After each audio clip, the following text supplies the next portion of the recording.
নির্বাচন নয়, করিডোর ও বন্দর ইস্যুতে ব্যস্ত সরকার। এখনই রোডম্যাপ না দিলে আন্দোলনের হুঁশিয়ারি বিএনপির। সুস্পষ্ট টাইমলাইনের অভাবে অস্থির কিছু দল, বলছে জামাত।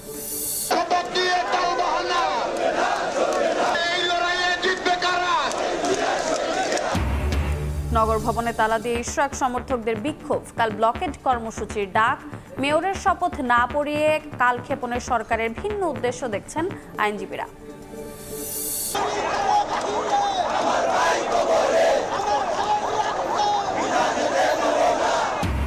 সাম্য হত্যার বিচার দাবিতে এবার শাহবাগ মোড় অবরোধ। উপাচার্য প্রক্টরের পদত্যাগ দাবি ছাত্রদলের। প্রধান খুনিকে গ্রেফতারে 48 ঘন্টার আলটিমেটাম।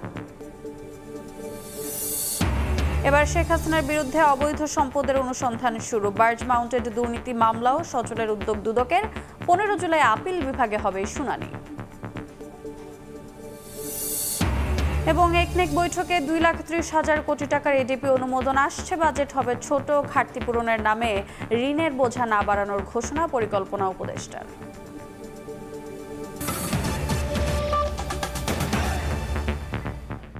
সময় সংবাদের সঙ্গে আছি আমি রোজা চৌধুরী। সরকার জনগণের মতামত উপেক্ষা করে করিডোর বন্দর বিদেশিদের হাতে তুলে দেওয়ার নামে দেশে অস্থিরতা বাড়াচ্ছে, এমন অভিযোগ করে বিএনপি নেতারা বলছেন সব শঙ্কা দূর করতে ডিসেম্বরের আগেই ভোট দিতে হবে। কাউকে সুবিধা দিতে নির্বাচন বিলম্ব করা হচ্ছে এমন অভিযোগ করে দ্রুত রোডম্যাপ না দিলে আন্দোলনের হুঁশিয়ারি নেতাদের। নির্বাচনে দ্রুত রোডম্যাপ ঘোষণার দাবিতে রোববার জাতীয় প্রেস ক্লাবে আলোচনা সভায় যোগ দেন বিএনপি চেয়ারপারসনের উপদেষ্টা জয়নুল আবেদিন ফারুক। অভিযোগ করেন কারো ইশারায় কোনো একটি গোষ্ঠীর হাতকে শক্তিশালী করতে নির্বাচন বিলম্বিত করছে সরকার। দ্রুত ভোটের তারিখ না দিলে আন্দোলনের হুঁশিয়ারি তার। একটা জিনিস স্পষ্ট হয়ে গেল, এই দেশে 9 মাস পরীক্ষায় উত্তীর্ণ হতে পারেন না এই সরকার। যে আপনারা বিলম্বিত না করে দেশে একটি সুষ্ঠু নির্বাচনের ব্যবস্থা করে দেন। কবে দেবেন নির্বাচন? আজকে রোববার, সোমবার, মঙ্গলবার, বুধবার, বৃহস্পতিবার, শুক্রবার, বলে দিতে অসুবিধাটা কোথায়? সরকার নির্বাচন নিয়ে তালবানা শুরু করেছে কারো ইশারায় কাউকে আরো শক্তি জোগাড় করার জন্য একটা ব্যবস্থা করছে। এদিকে রাজধানীর গুলশানে বিএনপির স্থায়ী কমিটির সদস্য আমির খসরু মাহমুদ চৌধুরী বলেন, অন্তর্বর্তী সরকার নির্বাচন ছাড়া সবকিছুই করছে। জনগণের মতামত উপেক্ষা করে করিডোর বন্দর বিদেশিদের হাতে তুলে দেওয়ার নামে দেশে অস্থিরতা বাড়াচ্ছে। সব শঙ্কা দূর করে ডিসেম্বরের আগেই ভোট আয়োজনের দাবি তার।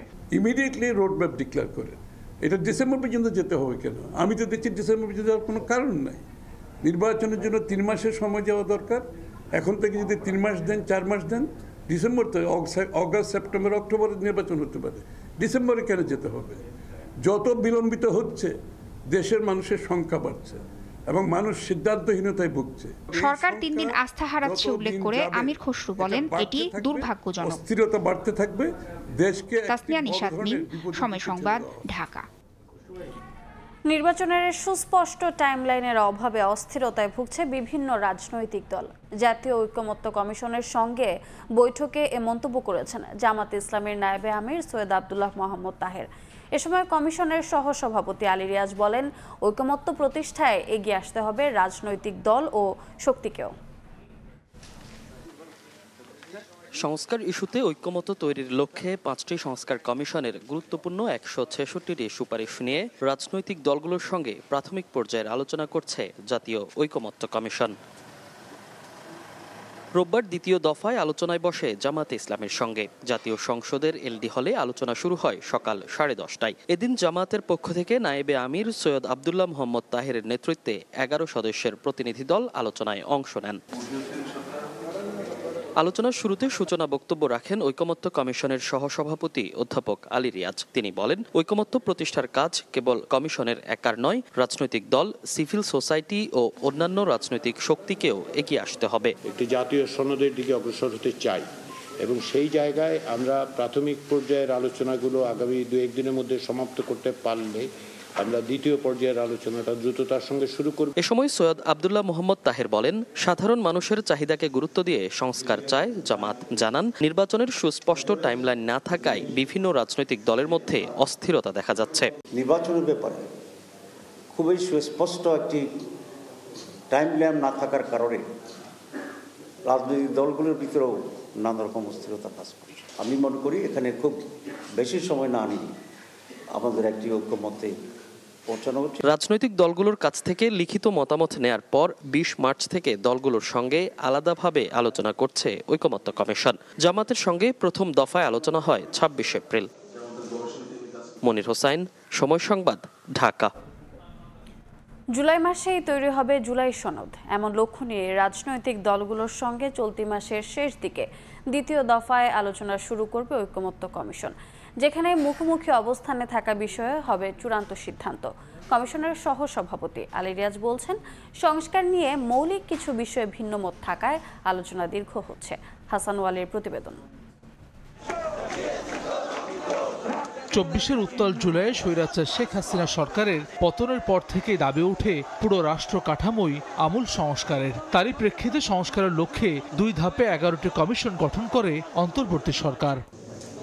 কমিশনগুলোর সুপারিশ নিয়ে জাতীয় ঐকমত্য গঠনের লক্ষ্যে প্রধান উপদেষ্টা ডক্টর মোহাম্মদ ইউনূসের নেতৃত্বে গত ১৫ ফেব্রুয়ারি জাতীয় ঐকমত্য কমিশনের কার্যক্রম শুরু হয়। রাজনৈতিক দলগুলোর কাছ থেকে লিখিত মতামত নেওয়ার পর গত ২০ মার্চ থেকে এখন পর্যন্ত ৩০টির বেশি দলের সাথে বসেছেন কমিশনের সদস্যরা।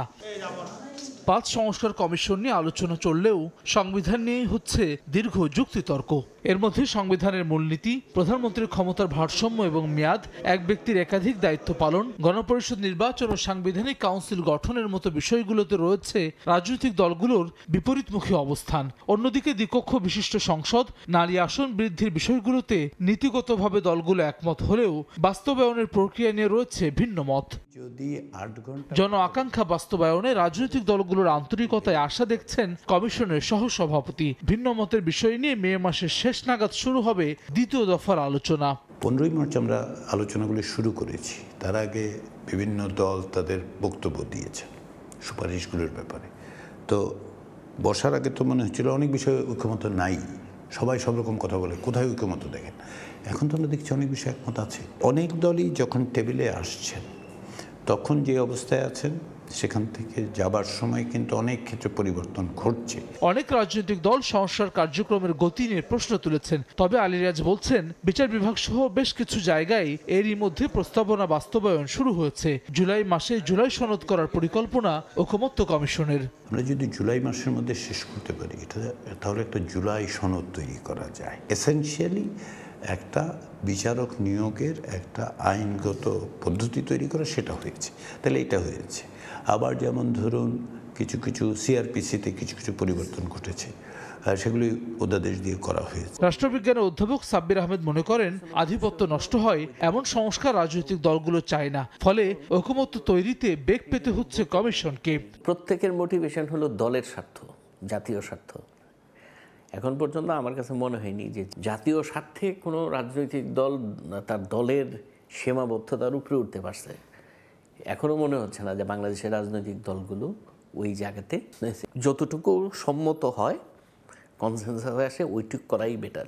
ঐকমত্যের মধ্য দিয়ে হওয়া জুলাই সনদে স্বাক্ষর করার কথা রয়েছে সকল রাজনৈতিক দলের, যা বাস্তবায়ন করবে অন্তর্বর্তী সরকার এবং পরবর্তী নির্বাচিত সরকার। হাসান ওয়ালি, সময় সংবাদ, ঢাকা। ইশরাক হোসেনকে ঢাকা দক্ষিণ সিটি কর্পোরেশনের মেয়রের দায়িত্ব বুঝিয়ে দেওয়ার দাবিতে চতুর্থ দিনের মতো বিক্ষোভ করেছেন সমর্থকরা।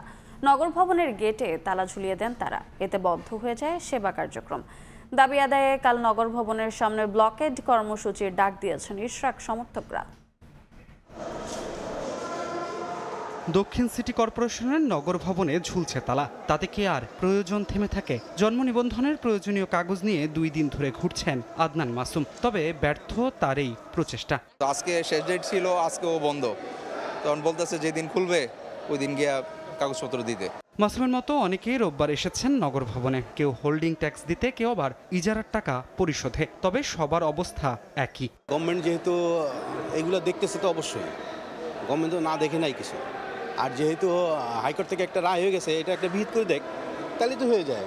ইশরাক হোসেনকে ঢাকা দক্ষিণ সিটি কর্পোরেশনের মেয়রের দায়িত্ব বুঝিয়ে দেওয়ার দাবিতে রোববার নগর ভবনের প্রধান ফটকের সামনে অবস্থান নেন আন্দোলনকারীরা। বন্ধ করে দেওয়া হয় মূল সড়কের যান চলাচল, চলে মুহুর্মুহু স্লোগান। কোর্টের থেকে রায় দিচ্ছে, এই কারণে সরকার এটা তালবাহানাই করতেছে। এটা ডেঙ্গু মশা সব কিছু বাড়তেছে, এখন যদি নগর পিতা থাকতো আমরা ওনার কাছে আসতে পারতাম। একই সময়ে নগর ভবনের ভেতরে অবস্থান নেন দক্ষিণ সিটি কর্পোরেশনের কর্মচারীরা। জানান ইশরাক হোসেনকে দায়িত্ব বুঝিয়ে না দিলে কাজে যোগ দেবেন না তারা। ফ্যাসিবাদ দোসররা যে দানা বাচ্ছে, যে শিকড় একদম অনেক দূরে পৌঁছায় গেছে, সেই শিকড় থেকে যদি আপনি উত্তরণ চান তাহলে কিন্তু এই একটা সুন্দর সুযোগ আসছে আদালতের রায়ের মাধ্যমে। জনগণের যে সেবা থেকে বঞ্চিত হচ্ছে তার প্রতি দৃষ্টি রেখে প্রশাসনকে অনুরোধ করব যত দ্রুত সম্ভব এই সমাধান বাস্তবায়ন করার জন্য। এদিকে সোমবার সকাল 11টা থেকে বিকাল 3টা পর্যন্ত নগর ভবনের সামনে বিক্ষোভ কর্মসূচির ডাক দিয়েছেন ইশরাক সমর্থকরা। ধ্রুব ব্যানার্জি, সময় সংবাদ, ঢাকা। ঢাকা দক্ষিণ সিটি কর্পোরেশনের মেয়র পদে ইশরাক হোসেনের শপথ পাঠ করানো নিয়ে ধোঁয়াশা কাটেনি। এখনও চিঠি চালাচালির মধ্যে রয়েছে স্থানীয় সরকার ও আইন মন্ত্রণালয়। আদালতের রায়, নির্বাচন কমিশনের গেজেটের পরও স্থানীয় সরকার মন্ত্রণালয়ের শপথ না পড়িয়ে কালক্ষেপণ করাকে দুঃখজনক বলছেন আইনজীবীরা। 2020 সালের 1 ফেব্রুয়ারি ঢাকা দক্ষিণ সিটি কর্পোরেশন নির্বাচনে আওয়ামী লীগের প্রার্থী শেখ ফজলে নূর তাপসকে মেয়র ঘোষণা করা হয়। তবে চলতি বছরের 27 মার্চ নাটকীয় মোড় নেয় পরিস্থিতি। কারচুপির অভিযোগে বাতিল করা হয় আগের ফলাফল। ইশরাক হোসেনকে মেয়র ঘোষণা করেন আদালত। গেজেট প্রকাশ করে নির্বাচন কমিশন। আদালতের রায় ও গেজেটের পরও মেয়র হিসেবে ইশরাকের শপথ দিতে বাধা কোথায়? এর নেপথ্যে আইনি জটিলতা দেখছে সরকার। নিরসনে আইন মন্ত্রণালয়ের মতামত চেয়ে চিঠি দিয়েছে স্থানীয় সরকার বিভাগ। শপথ পাঠ করানোর আবেদন জানিয়ে সরকারকে চিঠি দিয়েছেন ইশরাকও। তারা একটি বিশেষ দলকে সুবিধা দেওয়ার জন্য তাদের পলিসি অনুযায়ী তারা কাজ করে চলেছে। আইনজীবীদের মতে শপথ পড়াতে বাধা না থাকলেও স্থানীয় সরকার মন্ত্রণালয়ের আইনি পরামর্শ চাওয়ার নেপথ্যে ভিন্ন উদ্দেশ্য থাকতে পারে। কোনো আদালতের রায়ের পরিপ্রেক্ষিতে তার একমাত্র অপশন থাকে সেই রায়ের বিরুদ্ধে আপনি আপিল করবেন কি করবেন না। এখানে স্থানীয় সরকার মন্ত্রণালয়ের বিষয় না, মূলত বিষয়টি ছিল ইশরাকের সঙ্গে প্রতিপক্ষ মেয়র ঘোষিত ফজলে নূর তাপসের সঙ্গে। তিনি যেহেতু মামলায় আপিল করেন নাই, নির্বাচন কমিশন আপিল করেন নাই, এখন আর স্থানীয় সরকার মন্ত্রণালয় আইন মন্ত্রণালয়ের মতামত চেয়েছি, এই কারণে প্রলম্বিত করার কোনো সুযোগ নাই। ন্যায্যতার প্রশ্নে হলেও ইশরাককে শপথ পড়াতে হবে। আদালতের রায় নিয়ে ইচ্ছাকৃতভাবে জটিলতা তৈরি করা হচ্ছে বলে মনে করেন আইনজীবীরা। সিমিলার বিষয় নিয়ে, সিমিলার রেমেডি নিয়ে আপনি যদি ডিসিমিলার আচরণ করেন, ডিসিমিলার রেমেডি দেন, এটি তো ভায়োলেশন অফ 27 আর্টিকেলের, আমাদের সংবিধানের। এদিকে ইশরাক হোসেনকে মেয়রের শপথ না পড়াতে হাইকোর্টে রিট করেছেন এক আইনজীবী, যা এখন শুনানির অপেক্ষায়। শাতিলা শারমিন, সময় সংবাদ, ঢাকা। ঢাকা বিশ্ববিদ্যালয়ের শিক্ষার্থী সাম্য হত্যার বিচার দাবিতে রাজধানীর শাহবাগ মোড় আটকে বিক্ষোভ করছে কেন্দ্রীয় ছাত্রদল। বিকাল 4টার দিকে সড়ক অবরোধ করেন নেতাকর্মীরা। এর আগে সাম্য হত্যার বিচারের দাবিতে বিভিন্ন কর্মসূচি পালন করেন শিক্ষক শিক্ষার্থীরা। শাহবাগ থানার সামনে অবস্থান কর্মসূচি পালন করেন সাম্য বিভাগের সহপাঠীরা। উপাচার্য ও প্রক্টরের পদত্যাগ দাবি করেছে বিশ্ববিদ্যালয়ের ছাত্রদল।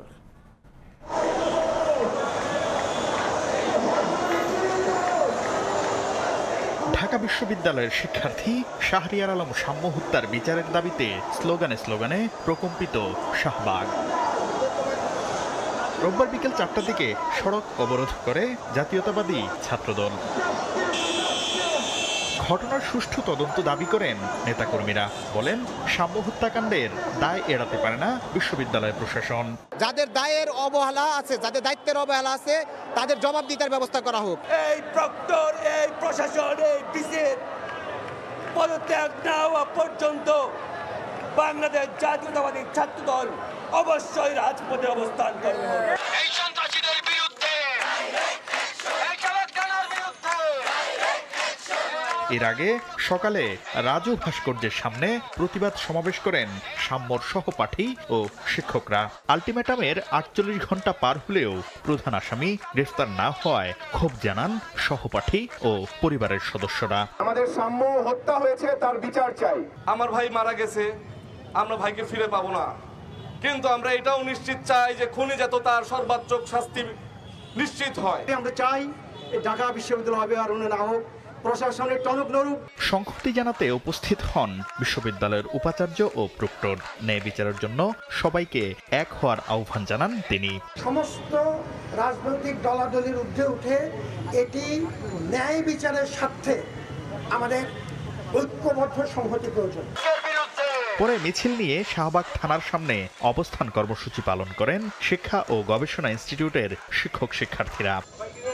এদিকে অপরাজেয় বাংলার পাদদেশে সাম্য হত্যার বিচারের দাবিতে মানববন্ধন করে জাতীয়তাবাদী শিক্ষকদের সংগঠন সাদা দল। সাম্যকে পরিকল্পিতভাবে হত্যা করা হয়েছে বলেও অভিযোগ করেন শিক্ষকরা। যতক্ষণ না পর্যন্ত এই সাম্য হত্যা সহ অন্যান্য হত্যার বিচার না হবে ততদিন পর্যন্ত এই ক্যাম্পাস নিরাপদ হবে না, ছাত্রছাত্রীদের অভয়ারণ্য হবে না। ঢাকা বিশ্ববিদ্যালয়ের ক্যাম্পাসের পরিবেশকে নিরাপদ করতে হবে। আমরা 48 ঘন্টার আলটিমেটাম দিচ্ছি। সাম্য হত্যার যদি প্রকৃত খুনিকে বাইর করা না হয় আমরা আরো বৃহত্তর আন্দোলনে যাব। দুপুরে সাম্য হত্যার বিচারের দাবিতে ক্যাম্পাসে কালো পতাকা মিছিল করে ঢাকা বিশ্ববিদ্যালয় ছাত্রদল। এ সময় হত্যাকাণ্ডের ঘটনায় ভিসি ও প্রক্টরের পদত্যাগ দাবি করেন নেতারা। আমাদেরকে যে প্রশাসন একটি নিরাপদ ক্যাম্পাস দিতে পারেনি সেই প্রশাসনের ভিসি এবং প্রক্টরের পদত্যাগ। সাম্য হত্যার বিচার চাই, সাম্য হত্যার বিচার করতেই হবে। সাম্য হত্যায় জড়িতদের বিচার দ্রুত নিশ্চিত করা না হলে কঠোর কর্মসূচি দেওয়ার হুঁশিয়ারি দেন শিক্ষক শিক্ষার্থীরা। শাকির আহমেদ, সময় সংবাদ, ঢাকা। সাম্য হত্যার বিচার দাবিতে শাহবাগে বিক্ষোভ কর্মসূচিতে কথা বলছেন ছাত্রদল সভাপতি রাকিবুল ইসলাম রাকিব। সরাসরি যাচ্ছি সেখানে। চেয়ারপারসন দেশনেত্রী বেগম খালেদা জিয়া সহ বিএনপির আপামর সকল নেতৃত্ব তাকে সাধুবাদ জানিয়েছিল এবং এই বাংলাদেশের শ্রেষ্ঠ সন্তান হিসেবে তাকে আমরা করে নিয়েছিলাম, আপন করে নিয়েছিলাম। কিন্তু আজকের দিনে আমরা বিগত 15.5 বছরে দেখেছি তিনি বিভিন্ন সময় খুনি হাসিনার এবং এই হাসিনার পরিবার দ্বারা নির্যাতিত হয়েছেন। সরাসরি তাকে অপদস্থ করা হয়েছে। কিন্তু তিনি যখন এই প্রধান উপদেষ্টার পদে অধিষ্ঠিত হলেন তারপর থেকে আজকের দিন পর্যন্ত আমরা কখনো লক্ষ্য করিনি ছাত্র দলের যে সকল নেতাকর্মী শহীদ হয়েছে, গুম খুনের শিকার হয়েছে, তাদের পরিবারের প্রতি, গুম শিকারের পরিবারের প্রতি সামান্যতম সহানুভূতি কিংবা সাক্ষাতের প্রয়োজন তিনি অনুভব করেননি। আজ তিনি 9 মাস অতিবাহিত হয়েছে। তার এই ধারাবাহিকতায় সাম্য হত্যা, পারভেজ হত্যা হয়, ছাত্র দলের নেতাকর্মীরা এখনো খুন হয়।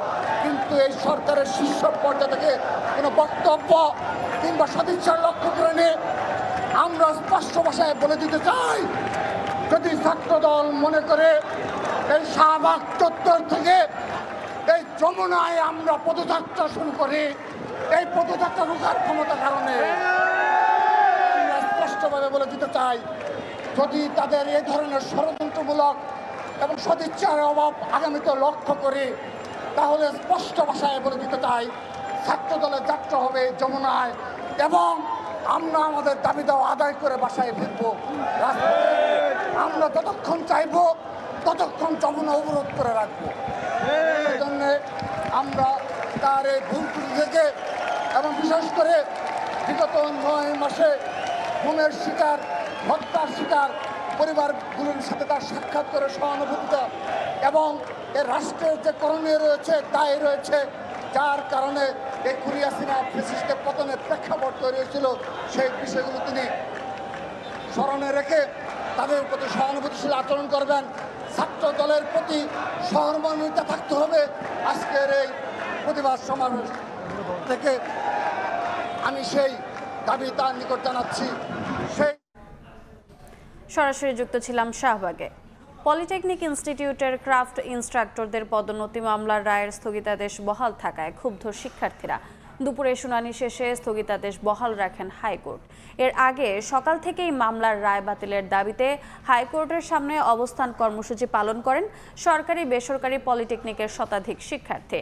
তারা জানান, ক্রাফট ইনস্ট্রাক্টরদের মূল কাজ ল্যাব পরিচালনায় সহায়তা করা এবং প্র্যাকটিক্যাল ক্লাসের যন্ত্রাংশ সরবরাহ করা। তারা কখনোই শিক্ষক হওয়ার যোগ্যতা রাখে না বলেও দাবি করেন পলিটেকনিক শিক্ষার্থীরা। ক্রাফট ইনস্ট্রাক্টরদের জুনিয়র ইনস্ট্রাক্টর পদোন্নতির রায় পুরোপুরি বাতিল না হলে কঠোর আন্দোলনের হুঁশিয়ারি দেন শিক্ষার্থীরা।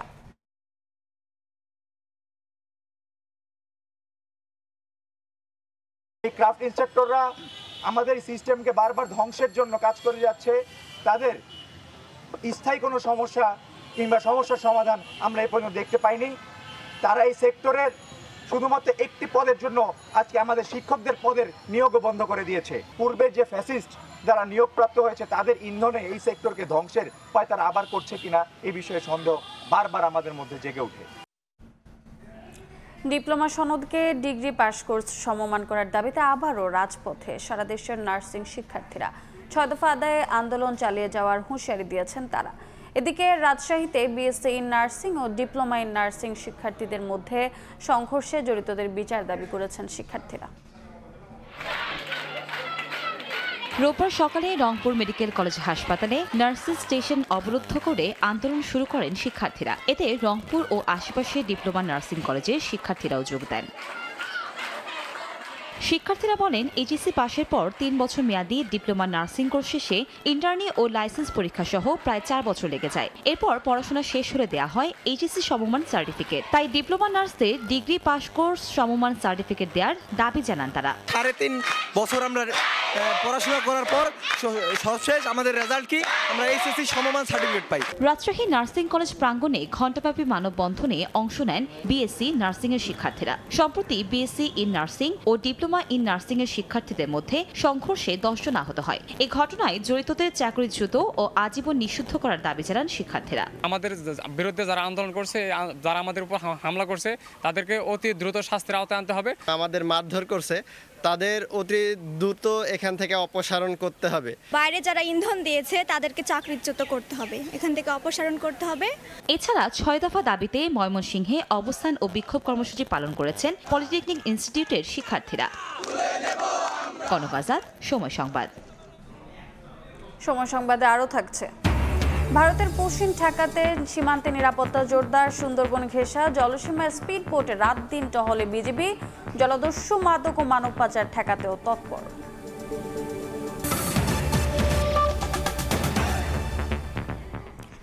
এবার ক্ষমতাচ্যুত প্রধানমন্ত্রী শেখ হাসিনার অবৈধ সম্পদের অনুসন্ধান শুরু করেছে দুদক। একই সঙ্গে জয়, পুতুল, ববি ও আজমিনার অবৈধ সম্পদেরও খোঁজ করছে সংস্থাটি। দুদক চেয়ারম্যান জানান, আয়কর নথিতে অনেক সম্পদের কথা গোপন করেছেন শেখ হাসিনা। গণ অভ্যুত্থানে দেশ ছেড়ে পালানোর পর একে একে বের হয়ে আসছে শেখ হাসিনার দুর্নীতির ফিরিস্তি। পূর্বাঞ্চলে প্লট জালিয়াতি, বিমানবন্দর উন্নয়ন প্রকল্পে লুটপাট, রূপপুর সহ একাধিক প্রকল্পে দুর্নীতির নাম এসেছে ক্ষমতাচ্যুত প্রধানমন্ত্রীর। এমনকি বিদেশেও অর্থ পাচারের অভিযোগ উঠেছে। এবার সরকারি অর্থ আত্মসাৎ ও জালিয়াতি করে কি পরিমাণ অবৈধ সম্পদ অর্জন করেছেন শেখ হাসিনা তা খতিয়ে দেখতে কমিটি গঠন করেছে দুদক। শুধু শেখ হাসিনা নয়, তার সন্তান সজীব ওয়াজেদ জয়, সাইমা ওয়াজেদ পুতুল, বোনের ছেলে রাদওয়ান মুজিব সিদ্দিকী ববি ও আজমিনা সিদ্দিকের বিরুদ্ধেও অবৈধ সম্পদের অনুসন্ধান চলছে। মৌলভীবাজারে গণশুনানি শেষে প্রশ্নের জবাবে দুদক চেয়ারম্যান জানান, আয়কর নথিতে অনেক সম্পদের কথা গোপন করেছেন শেখ হাসিনা। এ বিষয়ে অনুসন্ধান শেষে মামলা করা হতে পারে। প্রধানমন্ত্রীর সম্পদ বিবরণী, ইতিপূর্বে প্রদত্ত সম্পদ বিবরণী, তার যে প্রদত্ত বিবরণী, নির্বাচনের সময় তিনি যে সম্পদ বিবরণী দিয়েছেন, তার ট্যাক্সেশনের ট্যাক্স রিটার্নে যে সম্পদ বিবরণী দেওয়া হয়েছে এবং আমরা যা পেয়েছি তার মধ্যে আমরা তুলনামূলক পরীক্ষা করে দেখছি যে তাতে সম্পদের পরিমাণ অনেকাংশে গোপন করা হয়েছে। তো কাজে সেগুলি আমরা মনে করছি একসময় এগুলি মামলা মোকদ্দমার দিকে এগোবে এবং আমরা সেভাবে এগিয়ে যাব। এরই মধ্যে পূর্বাঞ্চলে প্লট জালিয়াতির ঘটনায় শেখ হাসিনা ও তার পরিবারের সদস্যদের বিরুদ্ধে গ্রেফতারি পরোয়ানা জারি করেন আদালত।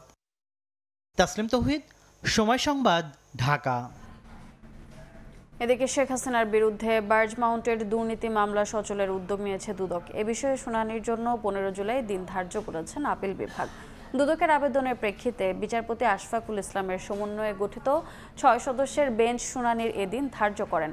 বার্জ মাউন্টেড বিদ্যুৎ কেন্দ্র স্থাপনে অনিয়মের অভিযোগে 2007 সালের 2 জুলাই তৌফিকি এলাহি চৌধুরী ও তৎকালীন বিরোধী দলীয় নেত্রী শেখ হাসিনা সহ 7 জনের বিরুদ্ধে মামলা করে দুর্নীতি দমন কমিশন।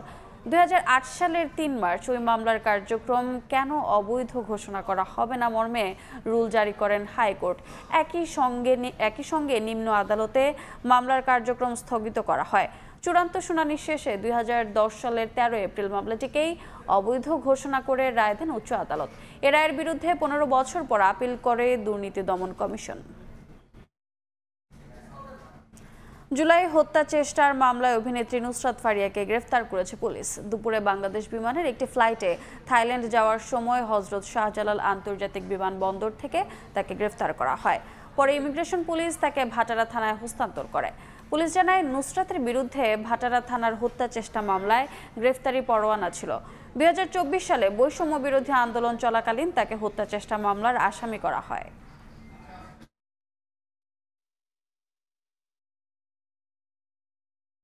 বাংলাদেশের বিভিন্ন সীমান্ত দিয়ে এ পর্যন্ত প্রায় 400 নাগরিককে পুশিন করেছে বিএসএফ। ভারতীয় সীমান্তরক্ষী বাহিনীর এমন কর্মকাণ্ডে নড়েচড়ে বসেছে বিজিবি। সাতক্ষীরা জেলার সুন্দরবন ঘেঁষা 79 কিলোমিটার জলসীমায় স্পিডবোটে 24 ঘন্টা চলছে টহল কার্যক্রম। পাশাপাশি সতর্ক অবস্থানে 18টি স্থল বিউপিও। শুধু পুশিন নয়, জলদস্যুতা, মাদক কারবার ও মানব পাচার বন্ধেও তৎপরতা বাড়ানোর কথা জানিয়েছে বিজিবি। প্রকৃতির অপরূপ সৌন্দর্যের নীলাভূমি, বিশ্ব ঐতিহ্যের ম্যানগ্রোভ বন সুন্দরবন। দেশের দক্ষিণ পশ্চিমাঞ্চলের জেলা সাতক্ষীরার একেবারে দক্ষিণে বঙ্গোপসাগরের তীর ঘেঁষে রয়েছে সুন্দরবনের দীর্ঘ অংশ। রায়মঙ্গল, মাহমুদা সহ বেশ কয়েকটি বড় নদী ও বয়সিং সহ অসংখ্য দৃষ্টিনন্দন খাল রয়েছে সুন্দরবনের সাতক্ষীরা রেঞ্জে, যা মুগ্ধতা ছড়ায় প্রতিনিয়তই। সুন্দরবনের এই অপরূপ সৌন্দর্যের মাঝে আছে অন্ধকার জগত। জলদস্যুর উৎপাত, মানব পাচার, বন্যপ্রাণী শিকার সহ নানা অপরাধ যেন নিত্যদিনের ঘটনা। এসব অপরাধের কারণে অতিষ্ঠ উপকূলের বাসিন্দারা। ধরে এমন মারপিট শুরু করে দেয়, আমাদের পরিবারে তারা ফোন করায় যে এত লক্ষ টাকা আমাদেরকে না দিলে আমরা মুক্তিপণ তোমাদেরকে ফিরে দেবো না। তখন বাধ্য হয়ে আমাদের ভিটা বাড়ি অসহায় সমস্ত সম্পত্তি বিক্রি করে তাদেরকে মুক্তিপণ দিতে হয়। আমার স্কুলে নিয়ে যেয়ে তাই নিয়ে আসতে আমি কার ভরসা দিয়ে আসবো? এই রাস্তার পরে উঠতেছে, চকলেট দেশে দিয়ে সেই এরপরে নিয়ে চলে যাচ্ছে। জিম্মা করি তো মানুষ উঠাইয়ে রেখে দেয়, তার জন্য তো বিজিবি পুলিশ এরা তো সবসময় কাজ করে। এসব অপরাধের সঙ্গে নতুন করে যোগ হয়েছে সীমান্তে পুশিন। এ পর্যন্ত সুন্দরবনে 78 জন সহ দেশের বিভিন্ন সীমান্ত দিয়ে 391 জনকে পুশিন করেছে বিএসএফ। এমন কর্মকাণ্ড রোধে সাতক্ষীরা জেলার সুন্দরবন রেঞ্জে বাড়ানো হয়েছে নিরাপত্তা ব্যবস্থা। 79 কিলোমিটার জলসীমা নিরাপদ রাখতে নতুন করে চালু হয়েছে বয়সিং ভাসমান বিওপি। এটি সহ 3টি ভাসমান বিওপিতে চলছে নিয়মিত টহল। পুশিন হতে পারে এমন জায়গায় হাই স্পিড বোট দিয়ে চলছে নজরদারি। বেসিক্যালি আমাদের ভিজিলেন্স অনেক বেড়ে গিয়েছে বয়সিংটা দিয়ে। সো যেহেতু ভিজিলেন্স বেড়ে গিয়েছে, অবভিয়াসলি আমাদের ওখানেও পেট্রোল রাখা থাকে, সো আমরা সেটাকে মনিটর করতে পারছি। জলের পাশাপাশি স্থলেও তৎপরতা বাড়িয়েছে বিজিবি। পুশিন বন্ধে জনগণকে সঙ্গে নিয়ে প্রতিরোধ করা হচ্ছে বিএসএফকে। স্থানীয় জনগণও যদি খেয়াল রাখে তাদের সীমান্তের কাছাকাছি যে ওইদিকে কারো পুশিন করার জন্য প্রথমে তো তারা এসে ওদিকে একটা জায়গায় রাখে, তারপরে হয়তো পুশিন করায়। সেটা যদি স্থানীয় জনগণ খেয়াল করে তা আমাদের পেট্রোলকে খবর দিলে ওইদিকে কুইকলি যেতে পারে। জল কিংবা স্থল কোনো সীমান্ত দিয়ে যাতে পুশিন না হয় সেজন্য সর্বোচ্চ সতর্ক অবস্থায় রয়েছে বিজিবি।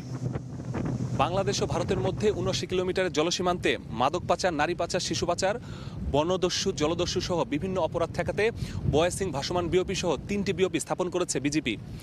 আরও 20 কিলোমিটার বিপজ্জনক সীমান্তে আরও 2টি বিওপি স্থাপনের মাধ্যমে অপরাধ শূন্যের কোঠায় আনতে চায় এই বাহিনীটি। মাসুদুর রহমান, সময় সংবাদ, সুন্দরবন। সীমান্তে চোরাচালানের পাশাপাশি এখন নতুন আতঙ্ক পুশিন। প্রতিদিনই ভারত থেকে সীমান্তবর্তী এলাকা দিয়ে পুশিনের ঘটনা ঘটছে। অনুপ্রবেশ বন্ধে সীমান্তে বিজিবি ও পুলিশের তৎপরতা বাড়ানো হয়েছে। সতর্ক করা হয়েছে এলাকাবাসীকেও। প্রায় প্রতিদিনই ভারত থেকে সীমান্তবর্তী এলাকা দিয়ে পুশিনের ঘটনা বেড়েছে। সীমান্তবর্তী জেলাগুলোর মধ্যে কুড়িগ্রাম, ঝিনাইদহ, পঞ্চগড়, ঠাকুরগাঁও, ব্রাহ্মণবাড়িয়া ও খাগড়াছড়ি সীমান্ত দিয়ে বেশি পুশিনের ঘটনা ঘটছে। রোহিঙ্গা বা ইন্ডিয়ান নাগরিক বাংলাদেশে বিএসএফরা ঢোকায় দেয়। আসলে আমরা এলাকাবাসী অনেক সতর্ক আছি। চতুর্দিকে বর্ডার হওয়ার কারণে ইন্ডিয়া বিভিন্নভাবে রোহিঙ্গা এবং ইন্ডিয়ান কার্ডধারী লোকদেরকে এখানে পুশিন করাচ্ছে। বিজিবি পক্ষ থেকে আমাদের সীমান্তবাসীদেরকে সতর্ক করা হয়েছে যাতে ইন্ডিয়ার কোনো মানুষ বাংলাদেশে পুশব্যাক না করতে পারে। পুশিন ঠেকাতে বিভিন্ন সীমান্ত পথে বিজিবির পক্ষ থেকে কড়া নজরদারির পাশাপাশি বাড়ানো হয়েছে টহল। সঙ্গে সতর্ক করা হয়েছে এলাকাবাসীকেও। গ্রামবাসী সবাই বিজিবির সাথে নিয়ে আমরা সতর্ক আছি। ভারত থেকে যদি কোনো লোক বাংলাদেশে না নামতে পারে। বিজিবি আমাদেরকে সতর্ক করছে যে ইন্ডিয়া থেকে যদি কোনো লোক না আসে, আর আমরা আমাদের নিচ থেকে অনেক সতর্ক আছি। বিজিবি জানায় কোনো অবৈধ বাংলাদেশি থাকলে আনুষ্ঠানিক প্রক্রিয়া মেনে তাদের ফেরত পাঠানোর কথা জানানো হয়েছে ভারতকে। সীমান্ত অনেক বিস্তৃত হওয়ায় পুশিন ঠেকাতে সাধারণ মানুষের সহযোগিতাও চেয়েছে বিজেপি। খাদিজা স্বপ্না, সময় সংবাদ। সংসদ ভবনের এলডি হলে জাতীয় ঐকমত্য কমিশনের সঙ্গে বৈঠক শেষে কথা বলছেন জামায়াতের নায়েবে আমির। সরাসরি যাচ্ছি সেখানে। কিন্তু কথা তো অনেক হয়েছে, অনেক আলাপ আলোচনা হয়েছে। আমাদের পরিবেশ খুবই হেলদি ছিল, আমরা খুবই আন্তরিকভাবে ওনারা চেষ্টা করছে, জামাতি আমরা চেষ্টা করেছি। আমরা একটা কথা খুব পরিষ্কারভাবে ওনাদেরকে বলেছি যে জামাত ইসলামী দলীয় দৃষ্টিকোণ থেকে কোনো রিফর্ম চাইবে না। আমরা যে সমস্ত প্রস্তাবনা জমা দিয়েছিলাম, আজকে কোনো বিষয়ে আমরা আমাদের পূর্বের প্রস্তাবনাকে চেঞ্জ করে ওনাদের সাথে ঐকমত্য পোষণ করেছি এবং নতুন কিছু প্রস্তাবনা আমরা আলোচনা করেছি যেটা তারাও এগ্রি করার ব্যাপারে একমত হয়েছে। সুতরাং বাংলাদেশ জামাত ইসলামী দলীয় স্বার্থ, সংকীর্ণ কোনো রাজনৈতিক দৃষ্টিভঙ্গি এবং কোনো সুবিধাবাদী চিন্তার ভিত্তিতে আমরা কাজ করব না। আমরা দেশের জন্য, মানুষের জন্য যেটা কল্যাণকর সেটাকেই আমরা প্রাধান্য দিয়ে এই রিফর্মসে আমরা আমাদের ভূমিকা থাকবে। আমি প্রথম বলেছি, যেমন আমি ওই দিনও বলেছিলাম Jamaat is for the people, of the people, by the people. আমরা আরেকটা বিষয় খুব জোর দিয়েছি যে সেটা হচ্ছে প্রত্যেকটি জায়গাতে একটি নৈতিকতার প্রতিফলন যেন থাকে, সেটা আমরা করব। আপনি যেটা জিজ্ঞেস করেছেন কোথায় কোথায় আমরা আবার এক জায়গাতে এসে ঐকমত্য পোষণ করছি, যেমন সেখানে প্রধান চিফ অ্যাডভাইজার তার নিয়োগের ব্যাপারে তো আমরা আজকে একটু চেঞ্জ করে একমত হয়েছি। আর সবচেয়ে চট্টগ্রাম বন্দর বিদেশি কোম্পানিকে না দেওয়ার দাবিতে অবস্থান কর্মসূচি পালন করেছে চট্টগ্রাম সুরক্ষা কমিটি। সকাল থেকে চট্টগ্রামে বন্দর ও কাস্টমসের সামনে চলে এই কর্মসূচি। এ সময় বক্তারা বলেন, দেশের হৃৎপিণ্ড চট্টগ্রাম বন্দর, গুরুত্বপূর্ণ new mooring container terminal NCT বিদেশিদের হাতে না দেওয়ার দাবি তুলে ধরেন বক্তারা। বলেন, বন্দরের আধুনিকায়ন সবাই চায়, তবে নিরাপত্তার ঝুঁকি যেন তৈরি না হয় সেদিকে খেয়াল রাখতে হবে। বিদেশিদের হাতে বন্দর দেয়া হলে হুমকির মুখে পড়বে দেশের সার্বভৌমত্ব। অর্থ উপদেষ্টা আলোচনার জন্য বৈঠকে বসার আহ্বান জানালেও সরকারের পক্ষ থেকে আনুষ্ঠানিক প্রস্তাব না পাওয়ায় সোমবারও কলম বিরতির ঘোষণা দিয়েছেন এনবিআরের কর্মকর্তা কর্মচারীরা। এনবিআর আলাদা করে অধ্যাদেশ জারির প্রতিবাদে সকাল ৯টা থেকে বিকেল ৩টা পর্যন্ত এই কর্মসূচি পালন করা হবে। বিকেলে আগারগাঁওয়ের প্রধান কার্যালয় সহ দেশের আঞ্চলিক দফতরগুলোতে একযোগে কলম বিরতি পালন শেষে এ কথা জানায় এনবিআর সংস্কার ঐক্য পরিষদ। কলম বিরতির আওতামুক্ত থাকবে আন্তর্জাতিক যাত্রী সেবা, রফতানি কার্যক্রম ও জাতীয় বাজেট প্রণয়ন কর্মসূচি। এনবিআরে গত ৪৫ বছর ধরে ফুল টাইম চেয়ারম্যান না থাকায় কার্যক্রম মারাত্মক ব্যাহত হচ্ছে বলেও অভিযোগ করেন তারা। সময় সংবাদে আরও থাকছে। সাফ অনূর্ধ্ব ১৯ চ্যাম্পিয়নশিপের ফাইনালে সন্ধ্যায় ভারতের মুখোমুখি হচ্ছে বাংলাদেশ। শিরোপা জিতে মরিয়া লাল সবুজ ট্রফি জয়ে বদ্ধপরিকর স্বাগতিকরাও।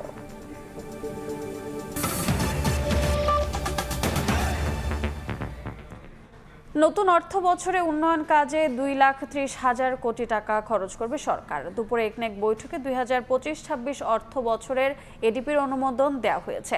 পায়রা বন্দর ও কর্ণফুলী টানেলের কার্যকারিতা নিয়ে প্রশ্ন তুলে পরিকল্পনা উপদেষ্টা জানান, ঋণ নিয়ে মেগা প্রকল্প করে বাজেটের আকার বাড়ানো হবে না। নতুন অর্থ বছরে বাজেটে মূল্যস্ফীতি কমিয়ে আনার ওপর জোর দেওয়া হচ্ছে বলেও জানান তিনি। জুলাই গণ অভ্যুত্থানের পর দায়িত্ব নেওয়া অন্তর্বর্তী সরকারের প্রথম বাজেট ঘোষণা করা হবে আগামী ২রা জুন। তার আগে নতুন বাজেটে উন্নয়ন ব্যয় চলতি অর্থ বছরের তুলনায় প্রায় ৩৫,০০০ কোটি টাকা কমানোর প্রস্তাব করেছে পরিকল্পনা মন্ত্রণালয়। রোববার রাজধানীর শেরেবাংলা নগরের এনএসি সম্মেলন কক্ষে অনুষ্ঠিত বৈঠকে নতুন অর্থ বছরের জন্য বার্ষিক উন্নয়ন কর্মসূচি বা এডিপির আকার ২,৩০,০০০ কোটি টাকা অনুমোদন দেওয়া হয়েছে, যেখানে উন্নয়ন প্রকল্প রয়েছে ১১০০-র বেশি। বৈঠক শেষে পরিকল্পনা উপদেষ্টা জানান, ৫৮% কাজ হওয়া বিআরটি প্রকল্প শেষ করতে আরও ৩,০০০ কোটি টাকা লাগবে। চলমান সব প্রকল্প শেষ করতে নতুন বাজেটে শিক্ষা ও স্বাস্থ্য খাতে বরাদ্দ বাড়ছে না। ছোট ছোট কিছু প্রকল্প আছে, কিন্তু বড় প্রকল্প অনেকগুলো আছে যেগুলোকে আমি গিলতেও পারছি না, ফেলে দিতেও পারছি না। আগামী বাজেটের আকার ছোট হচ্ছে জানিয়ে উপদেষ্টা বলেন, বিদেশি ঋণে নির্মিত কর্ণফুলী টানেল কিংবা তারকমানের রিসোর্ট কোনো কাজে আসছে না, তাই ঋণ নিয়ে মেগা প্রকল্প করে বাজেটের আকার বাড়ানো হবে না। ঘাটতি বাজেট দিয়ে যে পরবর্তীতে আবার ঋণ পরিশোধের দায় চাপে। সরকারের কষ্ট হলেও জ্বালানির বকেয়াগুলো পরিশোধ করে দেওয়া হচ্ছে জানিয়ে উপদেষ্টা বলেন, বকেয়া শূন্যের ঘরে নামিয়ে আনতে চায় সরকার। শুভ খান, সময় সংবাদ, ঢাকা। ভারতের আমদানি নিষেধাজ্ঞায় বেনাপোল স্থলবন্দরে আটকা পড়েছে পণ্যবাহী ট্রাক। খোলা থাকা নবসেবা ও কলকাতা বন্দর ব্যবহার ব্যয়বহুল হওয়ায় ক্ষতির শঙ্কায় রফতানিকারকরা। সিদ্ধান্ত পুনর্বিবেচনার দাবি তাদের। এদিকে বিধিনিষেধের বিষয়ে ভারত আনুষ্ঠানিকভাবে এখনও বাংলাদেশকে জানায়নি উল্লেখ করে বাণিজ্য উপদেষ্টা বলেছেন, আলোচনার মাধ্যমে সমস্যার সমাধান করা হবে। গেল মাসে ভারতীয় স্থলপথ ব্যবহার করে বাংলাদেশ থেকে তৃতীয় দেশে পণ্য পাঠানোর জন্য ট্রান্সশিপমেন্ট সুবিধা বন্ধ করে দেয় ভারত। এবার স্থলবন্দর দিয়ে বাংলাদেশ থেকে পোশাক ও প্রক্রিয়াজাত খাদ্যপণ্য আমদানি বন্ধ করল দেশটি। নিষেধাজ্ঞার আওতায় রয়েছে তৈরি পোশাক, প্রক্রিয়াজাত খাদ্য, ফল ও জুস, তুলা, প্লাস্টিক ও পিভিসি সামগ্রী এবং কাঠের আসবাবপত্র। এসব পণ্য আসাম, মেঘালয়, ত্রিপুরা ও মিজোরামের সীমান্তবর্তী কোনো শুল্ক কেন্দ্র দিয়ে আমদানি করা যাবে না, এমনকি পশ্চিমবঙ্গের ফুলবাড়ি ও চ্যাঙ্গাবান্দা দিয়েও নয়। তবে ভারতের বৈদেশিক বাণিজ্য দফতর জানিয়েছে, এখন থেকে কেবল কলকাতা ও নবসেবা সমুদ্র বন্দর ব্যবহার করেই ভারতীয় ব্যবসায়ীরা এসব পণ্য আমদানি করতে পারবেন। তবে এ পথে রফতানি জটিল ও ব্যয়বহুল উল্লেখ করে ব্যবসায়ীরা জানান, আটকে পড়া রফতানি পণ্য নিয়ে বিপাকে পড়েছেন তারা। কলকাতা এবং নবসেবা সমুদ্র বন্দর দিয়ে যে আমাদের রপ্তানি করার সুযোগ দিচ্ছে, এখান থেকে রপ্তানি করা কঠিন এবং ব্যয়বহুল। নিষেধাজ্ঞার পরে প্রায় 100 ট্রাক গার্মেন্টসের পণ্য আটকা পড়ে আছে। নিষেধাজ্ঞা আসার কারণে দুই দেশের ব্যবসায়িক সমস্যার সম্মুখীন সৃষ্টি হচ্ছে। পার্শ্ববর্তী দেশ হয়ে বাংলাদেশ ভারত পণ্য আমদানি রফতানির বেশিরভাগই হয় স্থলপথে। এক্ষেত্রে বিকল্প বাজার ধরার পাশাপাশি পণ্য বৈচিত্র্যকরণের উপর জোর দেন অর্থনীতিবিদরা। ভারতের সাথে আমাদের বাণিজ্যের যে সম্পর্ক সেটা অটুট থাকলেও আমাদের বিকল্প দরকার, কারণ আমাদের কিন্তু আমাদের যদি আমরা এক্সপোর্ট দেখি তার ডাইভার্সিফিকেশন নাই। 83-84% আমরা একটা পণ্যের উপর ডিপেন্ডেন্ট। এখন আমরা যদি পণ্যের ডাইভার্সিফিকেশন চাই, তাহলে এমনিতে আমরা যেখানে রপ্তানি করব সেটারও ডাইভার্সিফিকেশন হবে। এদিকে সচিবালয়ে সাংবাদিকদের বাণিজ্য উপদেষ্টা জানান, আমদানি রফতানি চলমান রাখতে আলোচনা সহ প্রয়োজনীয় সব উদ্যোগ নেওয়া হবে। আমরা এখনো অফিসিয়ালি ভারতের পদক্ষেপটা সম্বন্ধে জানি না। বাণিজ্য ব্যবস্থাপনার প্রক্রিয়াতে আমরা কাজ করছি এবং আমরা আশা করি যে যদি কোনো এই বিষয়ে কোনো সমস্যা তৈরি হয়, আমরা উভয় পক্ষ আলোচনার মাধ্যমে এটার একটা উপযুক্ত পরিণতিতে আনতে পারব। নতুন নির্দেশনায় মাছ, এলপিজি, ভোজ্য তেল ও পাথরের গুঁড়া আমদানির ক্ষেত্রে কোনো বিধিনিষেধ দেয়নি ভারত। একই সঙ্গে নেপাল বা ভুটানের উদ্দেশ্যে বাংলাদেশ থেকে ভারতীয় পণ্য পরিবহনের ওপরও নিষেধাজ্ঞা প্রযোজ্য নয়। ইয়ানুর শিফাত, সময় সংবাদ, ঢাকা। 10% বেশি খেলাপি ঋণ থাকা ব্যাংকগুলো লভ্যাংশ ঘোষণা করতে পারবে না। কেন্দ্রীয় ব্যাংকের এমন সিদ্ধান্তে তীব্র আপত্তি মালিকদের। বলেন, ঋণের বিপরীতে যথাযথ সঞ্চিতি রাখতে পারলে লভ্যাংশ দেওয়ার সুযোগ থাকা উচিত। তবে যেসব ব্যাংক খেলাপির কারণে মূলধন সংকটে, সেগুলোর লভ্যাংশ ঘোষণার অধিকারই নেই বলে মত বিশেষজ্ঞদের। সাইফুল ইসলামের রিপোর্ট। প্রধান পুঁজিবাজার ঢাকা স্টক এক্সচেঞ্জে 36টি ব্যাংক তালিকাভুক্ত। এর মধ্যে 12টি ব্যাংকের খেলাপি ঋণের পরিমাণ মোট বিতরণ করা ঋণের 10%-এর বেশি। 13 মার্চ কেন্দ্রীয় ব্যাংকের দেয়া নতুন নির্দেশনায় এসব ব্যাংক লভ্যাংশ দিতে পারবে না। এতে দুশ্চিন্তায় সাধারণ বিনিয়োগকারীরা। আমার ইচ্ছা হলো আমার কোম্পানির একটা ইনফরমেশন আমি দিয়ে দিলাম, এটার জন্য আমাকে কোনো দায়বদ্ধতা মুখোমুখি হতে হবে না, এইটা তো হওয়া ঠিক না। ব্যাংক মালিকরা কেন্দ্রীয় ব্যাংকের সিদ্ধান্তকে স্বৈরাচারী তকমা দিচ্ছেন। বলছেন, কোনো ব্যাংক যদি খেলাপি ঋণের বিপরীতে যথাযথভাবে সঞ্চিতি রাখতে পারে, তাহলে কেন লভ্যাংশ ঘোষণা করতে পারবে না? যদি একটা ব্যাংক তার 10% হোক, 12% হোক খেলাপি ঋণ বা 15% হোক, যদি যথাযথভাবে প্রভিশনিং করে টাকা যদি তার ব্যাংকে থাকে সেখানে ডিভিডেন্ড না দেওয়ার তো কোনো কারণ নেই। যারা এগুলি ওভারসি করার কথা তাদের মন মতো ওরা করে দিলে এগুলি কয়েকদিন পরে যখন গণতান্ত্রিক সরকার আসবে এগুলি তোপের মুখে সব উড়ে চলে যাবে। খেলাপি ঋণের ভারে অনেক ব্যাংক মূলধন ঘাটতিতে। দুর্বল এসব ব্যাংকের লভ্যাংশ ঘোষণার নৈতিক ভিত্তি নেই বলে মত ব্যাংক খাত বিশেষজ্ঞদের। খুবই স্বাভাবিক একটা বাংলাদেশ ব্যাংকের পক্ষে, কারণ পৃথিবীর সব দেশেই এই ধরনের নিয়মকানুন, আপনার যদি প্রভিশনিং শর্টফল থাকে, আপনি যদি ডিভিডেন্ড না দিতে পারেন, আপনার যদি ক্যাপিটাল শর্টফল থাকে, তাহলে কেউ প্রফিট ডিক্লেয়ারই করতে পারে না, তাই না? সুতরাং আমাদের দেশে যে এটা করা হয়েছে এটা আমি খুব আশ্চর্য হইনি। এটা তো স্বাভাবিক। আসলে আমার কাছে তো মনে হচ্ছে ওরা স্বাভাবিকতার দিকে যাচ্ছে। গেল বছরের ডিসেম্বর শেষে ব্যাংক খাতে খেলাপি ঋণ দাঁড়িয়েছে 3,45,765 কোটি টাকা, যা বিতরণ করা মোট ঋণের 20% বেশি। প্রতিষ্ঠানের আর্থিক ভিত্তি দেখে পুঁজিবাজারে অর্থলগ্নি করেন বিনিয়োগকারীরা। খেলাপির ভারে নুয়ে পড়া দুর্বল ব্যাংকগুলো যদি লভ্যাংশ ঘোষণার সুযোগ পায়, সেক্ষেত্রে শেয়ারের দাম বেড়ে যাওয়ার আশঙ্কা আছে, যা সাধারণ বিনিয়োগকারীদের সাথে প্রতারণার শামিল বলে মনে করছেন অর্থনীতিবিদরা। সাইফুল ইসলাম, সময় সংবাদ, ঢাকা। দেশে বজ্রপাতের সবচেয়ে বেশি মৃত্যু হয় হাওড়পাড়ের জেলা সুনামগঞ্জে। প্রাকৃতিক এই দুর্যোগে সবচেয়ে বেশি শিকার শ্রমজীবী মানুষ। জেলা প্রশাসন বলছে হাওড়াঞ্চলে লাইটনিং অ্যারেস্টার স্থাপনের চিন্তা রয়েছে, তবে তা ব্যয়বহুল। হিমাদ্রি শেখর ভদ্রের পাঠানো তথ্য ও ছবি নিয়ে রিপোর্ট। দেশে প্রতি বছরই বজ্রপাতে বেঘোরে প্রাণ হারাচ্ছে বহু মানুষ। তাই তো আকাশে মেঘ দেখলেই ভয় পান হাওড়পাড়ের জেলা সুনামগঞ্জের মানুষ। বৃষ্টি শুরু হলে অনেকেই আশ্রয় নেন গাছ ও ছাউনির নিচে। এরপরও প্রাণহানি কমছে না। গত 10 বছরে এই জেলায় বজ্রপাতে প্রাণ হারিয়েছেন 387 জন মানুষ। প্রাকৃতিক এই দুর্যোগে সবচেয়ে বেশি শিকার শ্রমজীবী মানুষ। ও তো টাটা বাড়ার সময় তো এখানে কোনো বাড়ি করতাম না, কিন্তু আমরা আর মানে আল্লাহ ভরসা কইরা মানে ও মানে বই থাকি। এটা নেগা উড়ায় বাতাসে, এটা নেগা উড়ায় বাতাসে জাগাতে বই থাকি। দানের মায়া যাইতেন ব্যবস্থা নাই। আমরা তেরবাল থাকে না, এগুলাতে কিছু মানে জান রক্ষা করে। ঠাডা মেঘ দিলে তো আমরা ওইখানে বই থাকি, মদান গন নাই, বাড়ি নাই, গন নাই। জেলা প্রশাসন বলছে বিশাল হাওড়াঞ্চলে অনেক লাইটনিং অ্যারেস্টার স্থাপন করা প্রয়োজন, যা অত্যন্ত ব্যয়বহুল। একটা হাওরের মোটামুটি আয়তন, গড় আয়তন আমার বিশ্বাস যে 20 থেকে 25 বর্গ কিলোমিটার। তাই এর মধ্যে অনেক এই ধরনের বজ্র নিরোধক দণ্ড লাগবে, যেটা মানে এফোর্ড করা সরকারের পক্ষে হয়তো সময়সাধ্য ব্যাপার। বজ্রপাত থেকে বাঁচতে সচেতনতার বিকল্প নেই বলে মনে করেন সংশ্লিষ্টরা। সময় সংবাদ, সুনামগঞ্জ। সাফ অনূর্ধ্ব 19 চ্যাম্পিয়নশিপের খবর। শিরোপা জয়ের মিশনে আজ মুখোমুখি হবে টুর্নামেন্টের 2 অপরাজিত দল বাংলাদেশ ও ভারত। বর্তমান চ্যাম্পিয়ন বাংলাদেশের লক্ষ্য শিরোপা ধরে রাখা। অন্যদিকে প্রতিপক্ষকে শক্তিশালী মানলেও ঘরের মাটিতে ট্রফি রেখে দিতে বদ্ধপরিকর স্বাগতিক ভারত। অরুণাচলের গোল্ডেন জুবলি স্টেডিয়ামে ফাইনাল মাঠে গড়াবে সন্ধ্যা 7:30টায়। সোনালী এই ট্রফিটার জন্য অধীর অপেক্ষা দু দলের। প্রথমবারের মতো সাফ অনূর্ধ্ব 19 চ্যাম্পিয়নশিপের ফাইনালে ভারতের মুখোমুখি হবে বাংলাদেশ। শিরোপার হাত ছোঁয়া দূরত্বে থাকা লাল সবুজ বাহিনীর সামনে আর মাত্র একটা ম্যাচের অপেক্ষা।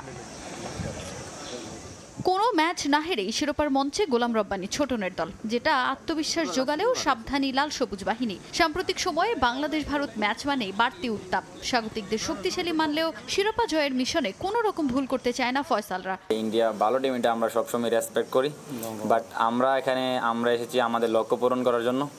তো আমরা আমাদের দিক থেকে 100% এফোর্ট দেওয়ার চেষ্টা করবো এবং আমরা আমাদের লক্ষ্য পূরণ করার চেষ্টা করবো ইনশাআল্লাহ। এদিকে টুর্নামেন্টের সবকটি ম্যাচ জিতে আত্মবিশ্বাসের তুঙ্গে আছে ভারত। ঘরের মাঠ আর হোম ক্রাউড নিজেদের পক্ষে থাকলেও টুর্নামেন্ট জুড়ে বাংলাদেশের দারুণ পারফরমেন্স মাথা ব্যথার কারণ জুনিয়র ব্লু টাইগারদের। আমরা আমাদের সেরাটা দিয়ে খেলতে চাই। এখানে দর্শকরা আমাদের পক্ষেই থাকবে। ফুটবলে কি হয় তা বলা যায় না, তবে লড়াইয়ের জন্য আমরা প্রস্তুত। ট্রফিটা আমরা ঘরেই রেখে দিতে চাই। 2023-এ বয়সভিত্তিক সাফার এই ক্যাটাগরিতে শিরোপা জিতেছিল ভারত। তাজিন খন্দকার, সময় সংবাদ। এ পর্যায়ে শীর্ষ সংবাদগুলো জানিয়ে দিচ্ছে আরেকবার। নির্বাচন নয়, করিডোর ও বন্দর ইস্যুতে ব্যস্ত সরকার। এখনই রোডম্যাপ না দিলে আন্দোলনের হুঁশিয়ারি বিএনপির। সুস্পষ্ট টাইমলাইনের অভাবে অস্থির কিছু দল, বলছে জামাত।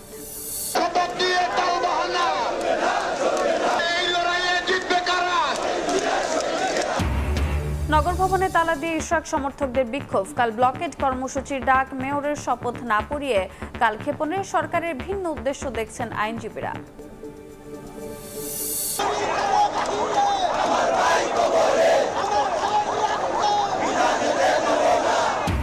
সাম্য হত্যার বিচার দাবিতে এবার শাহবাগ মোড় অবরোধ। উপাচার্য প্রক্টরের পদত্যাগ দাবি ছাত্রদলের। প্রধান খুনিকে গ্রেফতারে 48 ঘন্টার আলটিমেটাম।